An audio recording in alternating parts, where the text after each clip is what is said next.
ఆదియోగి సాక్షిగా ఈ vehicle drivability గురించి అన్ని నిజాలు చెప్తాను, అబద్ధాలు మాత్రం అస్సలు చెప్పను. Joke support guys. సో ఈ కార్ ని ఇంతవరకు నేను దాదాపు 150 కిలోమీటర్లు డ్రైవ్ చేశాను. సో ఇదే కాకుండా ఇది వచ్చేసి టర్బో పెట్రోల్ వేరియంట్ అండ్ దీంతో పాటు డీజిల్ వేరియంట్ కూడా డ్రైవ్ చేశాను. సో ఇప్పటి వరకు మనం డైరెక్ట్ గా వచ్చి ఇప్పుడు వీడియోస్లో ఇలా మాట్లాడలేదు. సో ఫస్ట్ టైం ఇలా డైరెక్ట్ గా వీడియోస్ వచ్చి మాట్లాడుతున్నాను. సో డ్రైవబిలిటీ ఎలా ఉంటుంది అండ్ సస్పెన్షన్ ఎలా ఉంది అండ్ కంఫర్ట్ ఎలా ఉంది దాని గురించి కూడా మాట్లాడదాం.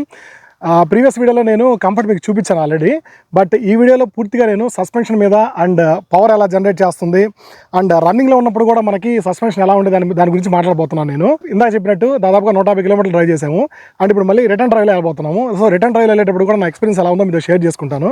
మన ఛానల్ గురించి మీకు తెలుసు కదా, నేను ఎప్పుడు జెన్యూన్గానే మాట్లాడతాను. సో జెన్యూన్ టాకే ఉంటుంది దీంట్లో కూడా. So let's see guys, diesel and petrol initial pickup గురించి మాట్లాడదాం. సో ఆబ్వియస్గా డీజిల్లో మీకు ఆ ఇనిషియల్ పికప్ అయితే రాదు. యాక్సిలరేటర్ మీరు ప్రెస్ చేస్తున్నప్పుడు అది మీరు క్లియర్గా ఫీల్ అవుతారు. సో ఇనిషియల్ డీజిల్కి ఎలా ఉంటుందంటే ప్రెస్ చేసినప్పుడు మనకు అంత పవర్ అనిపించదు. బట్ టర్బో పెట్రోల్ మీకు ఆ స్టార్టింగ్ నుంచి యాక్సిలరేటర్ని ఊరికి అలా టచ్ చేయగానే కార్ అయితే ఎగరుతుంది. సో నేను ఈ వోక్స్ వ్యాగన్ కానీ స్కోడా కానీ నెక్స్ట్ ఈ జర్మన్ కార్స్ కూడా డ్రైవ్ చేస్తుంటాను కదా. సో వాటిలో ఏ పవర్ అయితే ఉందో దీంట్లో ఆల్మోస్ట్ సేమ్ అదే పవర్ ఉంది. So as it is same అని చెప్పలేను కానీ ఆల్మోస్ట్ అదే పవర్ అయితే జనరేట్ చేస్తుంది. సో ఫన్ టు డ్రైవ్ అనమాట అది.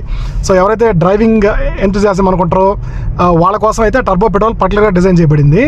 డీజిల్ అయితే మాత్రం ఎవరైతే మైలేజ్ కోసం చూస్తున్నారో, నెక్స్ట్ ఎవరైతే ఎక్కువగా రెగ్యులర్గా ట్రావెల్ చేస్తారో వాళ్ళకి డీజిల్ బాగా యూజ్ అవుద్ది. బట్ డీజిల్ నుంచి టూ మచ్ పవర్ అయితే ఎక్స్పెక్ట్ చేయొద్దు. ఇనిషియల్ పవర్ గురించి అంటున్నాను నేను. బట్ వన్స్ మీరు డ్రైవ్లోకి వెళ్ళిన తర్వాత ఒక 40-50 కిలోమీటర్ స్పీడ్లోకి అందుకున్న తర్వాత అప్పుడు డీజిల్ పవర్ అనేది మీకు ఎగ్జాక్ట్గా తెలుస్తుంది. దాంట్లో కూడా తర్వాత పవర్లో ఎటువంటి ఇష్యూ అయితే ఉండదు. సింపుల్గా ఎలా చెప్పాలంటే తొక్కగానే జయ్యని లేయాలంటే వాళ్ళు మాత్రం టర్బో పెట్రోల్ తీసుకోండి. లేదు నాకు అంత పవర్ అవసరం లేదు, యావరేజ్ పవర్ సరిపోతుంది అనుకునే వాళ్ళు మాత్రం డీజిల్కి వెళ్ళిపోండి. Next coming to main point, steering performance. So steering అయితే కంప్లీట్గా అప్డేట్ చేశారని మీకు ఇంతకుముందే చెప్పాను. సో ఈ స్టీరింగ్ని కియా సిరోస్ నుంచి అడాప్ట్ చేసుకున్నారు. సో ఈ స్టీరింగ్ పర్ఫార్మెన్స్ అయితే అన్డౌటెడ్లీ ఎక్సలెంట్గా ఉంటుంది. సో చూడండి, లెఫ్ట్ టర్న్స్ రైట్ టర్న్స్ ఎక్కువగా ఉన్నాయి. సో చాలా ఈజీగా కంట్రోల్ చేయొచ్చు ఈ స్టీరింగ్ తోటి మనం. సో స్టీరింగ్ పర్ఫార్మెన్స్ లో అయితే ఎటువంటి లాగు లేదు. సో కొత్త టెక్నాలజీ కూడా యూస్ చేసామని చెప్పారు. టెక్నాలజీ గురించి అయితే నేను ఎక్కువ మాట్లాడడం మీకు తెలుసు కదా, బట్ యూసేజ్ లో మాత్రం ఎక్సలెంట్ గా ఉంది. దాంట్లో మాత్రం ఎటువంటి డౌట్ లేదు. ఇలాంటి రోడ్లో డ్రైవ్ చేస్తే కదా మీకు సస్పెన్షన్ ఎగ్జాక్ట్ గా ఎలా ఉందో తెలిసేది. నార్మల్ రోడ్డు మీద మీకు ఆ గతుకుల రోడ్లో ఎంత డ్రైవ్ చేసినా మీకు అంత క్లియర్ గా అర్థం అవుతుంది. సో ఈ రోడ్డు అనేది అండర్ కన్స్ట్రక్షన్ లో ఉంది. చూడండి రాళ్ళు రప్పర్ ఎలా పైకి కిందకి ఎగరుతున్నాయో. సో ఇలాంటి రోడ్డు మీద డ్రైవ్ చేసినప్పుడు క్లియర్ గా అర్థమైపోద్ది అన్నమాట మనకి. సస్పెన్షన్ అన్డౌటెడ్లీ చెప్తున్నాను, నేను మళ్ళీ కూడా మాట్లాడుతున్నాను సస్పెన్షన్ గురించి.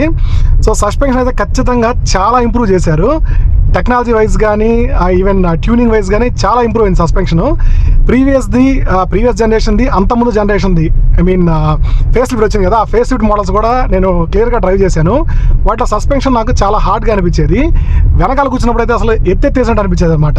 బట్ దీంట్లో అలాంటిది ఏమి లేదు, చాలా బాగుంది. చాలా అంటే చాలా బాగుంది. సస్పెన్షన్లో మాత్రం ఎటువంటి డౌట్ పెట్టుకోవద్దు. నెక్స్ట్ ఎక్కువ మంది అడిగే క్వశ్చన్, అవుట్ సైడ్ నాయిస్ లోపలికి ఎక్కువగా వస్తుందా లేకపోతే బాగా ట్యూన్ చేశారా?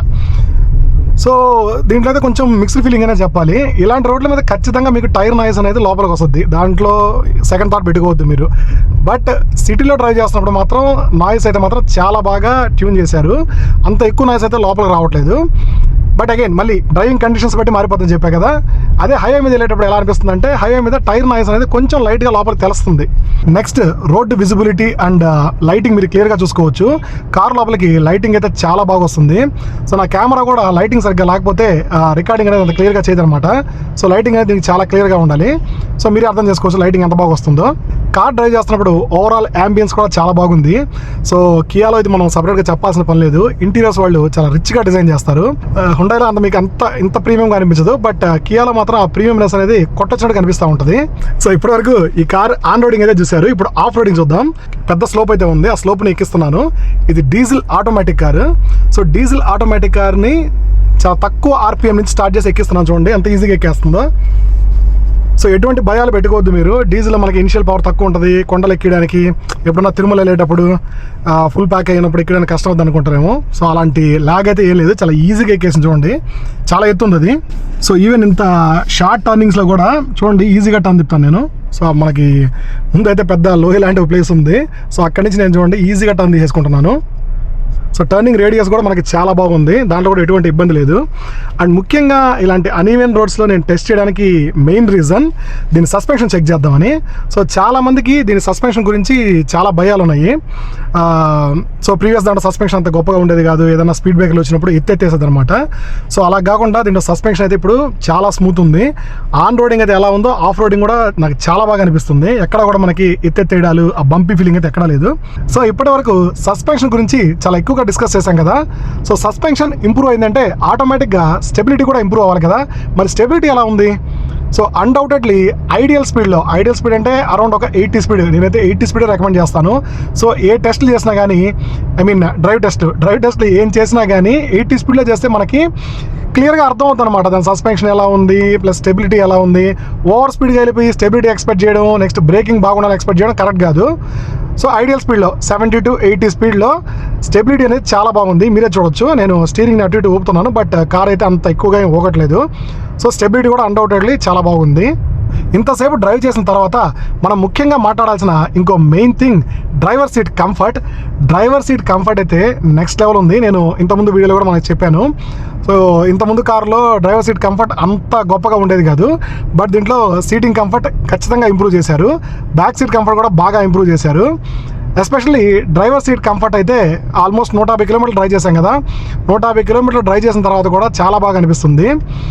ఎస్పెషల్లీ ఇంకోటి ఈ సీట్లో నాకు బాగా నచ్చింది, బ్యాక్ అనేది మనకి హగ్ చేస్తున్న ఫీలింగ్ ఉంటుంది అనమాట. ఈ మధ్య రిలీజ్ అయిన చాలా కార్స్లో ఆ ఫీలింగ్ అయితే రావట్లేదు. దానివల్ల ఏమవుతుందంటే మనకి బ్యాక్ పెయిన్ ఎక్కువ వచ్చేస్తుంది అనమాట.